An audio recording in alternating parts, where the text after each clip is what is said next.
السلام عليكم ورحمة الله وبركاته. وعليكم السلام. إن الحمد لله نحمده ونستعينه ونستغفره ونؤمن به ونتوكل عليه ونعوذ بالله من شرور أنفسنا ومن سيئات أعمالنا. من يهده الله فلا مضل له ومن يضلله فلا هادي له، وأشهد أن لا إله إلا الله وحده لا شريك له، وأشهد أن محمدا عبده ورسوله. أما بعد، فإن خير الحديث كتاب الله، وخير الهدي هدي محمد صلى الله عليه وآله وسلم، وشر الأمور محدثاتها، وكل محدثة بدعة، وكل بدعة ضلالة، وكل ضلالة في النار. أعوذ بالله السميع العليم من الشيطان الرجيم. بسم الله الرحمن الرحيم. قل هو الله أحد الله الصمد لم يلد ولم يولد ولم يكن له كفوا أحد. إخوتي الأعزاء ويا معشر الشباب، فإن الله عز وجل قد من علينا وجعلنا من المسلمين، وأرسل فينا رسولنا محمد صلى الله عليه وآله وسلم. ورسول الله صلى الله عليه وسلم دعا قومه أهل مكة دعوة التوحيد، دعوة الإسلام، وهؤلاء كانوا يشركون بالله عز وجل، لا يعبدون الله عز وجل وحده، بل جعلوا وصنعوا أصناما كثيرة، وكانوا يعبدون هذه الأصنام ليلا ونهارا. ورسول الله صلى الله عليه وسلم إنما دعاهم إلى الله عز وجل، فهؤلاء رفضوه وردوا كلامه وردوا دعوته، ما جابوه بل رفضوه، أنكروه وأبوه، لأنهم كانوا يشركون بالله عز وجل. ورسول الله صلى الله عليه وسلم دعاهم إلى التوحيد. فيوما بعض الناس جاءوا إلى رسول الله صلى الله عليه وسلم وسألوه عن الله عز وجل، وقالوا يا محمد انصب لنا ربك، انصب لنا ربك، أخبرنا من ربك، أخبر نسب ربك، كيف ربك تتعرف. فالله عز وجل أنزل على نبيه محمد صلى الله عليه وسلم هذه السورة، سورة الإخلاص، سورة التوحيد،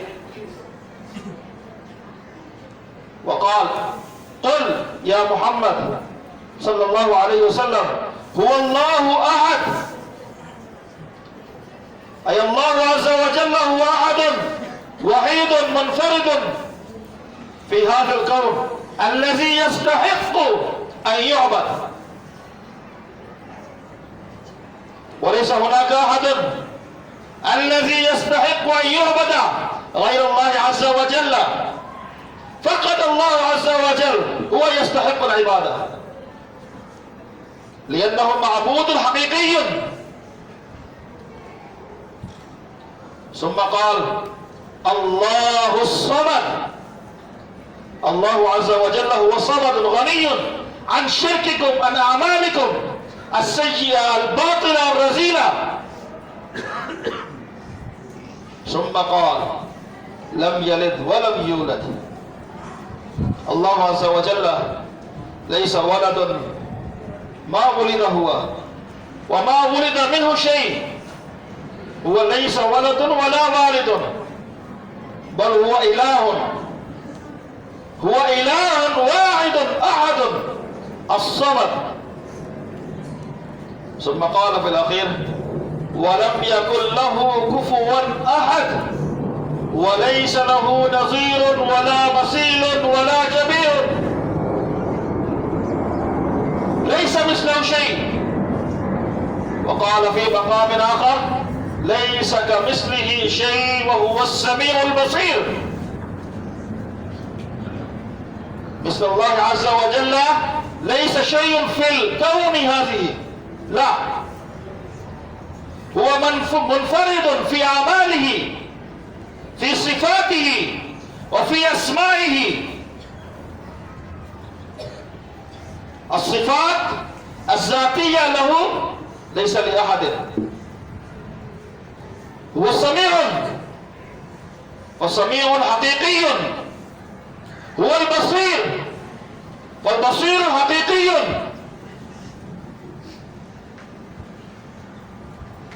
فالله عز وجل، وفي هذه السورة الله عز وجل كما رد أهل مكة هكذا رد النصارى واليهود إذن، لأن اليهود يقول عزير ابن الله، فالله عز وجل لم يلد ولم يولد. النصارى قالوا عيسى ابن الله، فالله عز وجل قال لم يلد ولم يولد، ليس له ولد ولا بنت. أهل مكة كانوا يقولون الملائكة بنات الله، فالله عز وجل رد كلامهم أيضا، فليس له مثله أحد. وهؤلاء كانوا يشركون بالله عز وجل، فالله عز وجل قال إنه من يشرك بالله فقد حرم الله عليه الجنة ومأواه النار وما للظالمين من أنصار. إن الله لا يغفر أن يشرك به ويغفر ما دون ذلك لمن يشاء. الله عز وجل يغفر جميع الذنوب ولا يغفر الشرك، فالذي يشرك بالله عز وجل الله عز وجل لا يغفر ذنوبه أبدا. الذي أشرك بالله ومات في حالة الشرك فالله عز وجل لا يغفر ذنوبه. الذي أشرك بالله ثم تاب واستغفر وصار مسلما وترك الشرك وترك الأعمال الشركية فالله عز وجل يغفر ذنوبه ويدخله في جنات النعيم.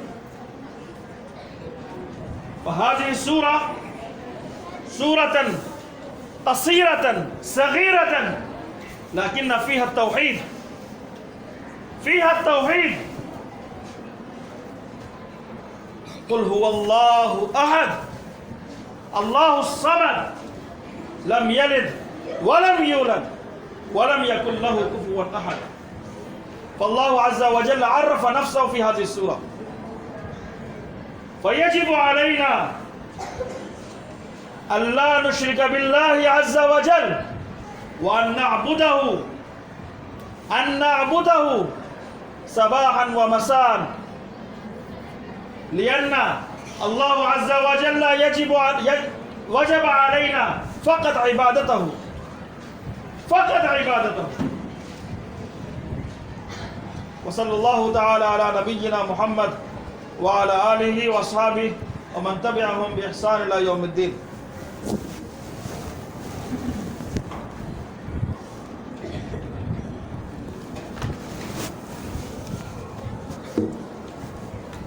إن الحمد لله نحمده ونستعينه ونستغفره ونؤمن به ونتوكل عليه ونعوذ بالله من شرور أنفسنا ومن سيئات أعمالنا. من يهده الله فلا مضل له ومن يضلله فلا هادي له. وأشهد أن لا إله إلا الله وحده لا شريك له وأشهد أن محمدا عبده ورسوله. يقول الله عز وجل في محكم تنزيله إن الله وملائكته يصلون على النبي يا أيها الذين آمنوا صلوا عليه وسلموا تسليما. اللهم صل على محمد وعلى آل محمد كما صليت على إبراهيم وعلى آل إبراهيم إنك حميد مجيد. اللهم بارك على محمد وعلى آل محمد كما باركت على إبراهيم وعلى آل إبراهيم إنك حميد مجيد. ربنا آتنا في الدنيا حسنة وفي الآخرة حسنة وقنا عذاب النار.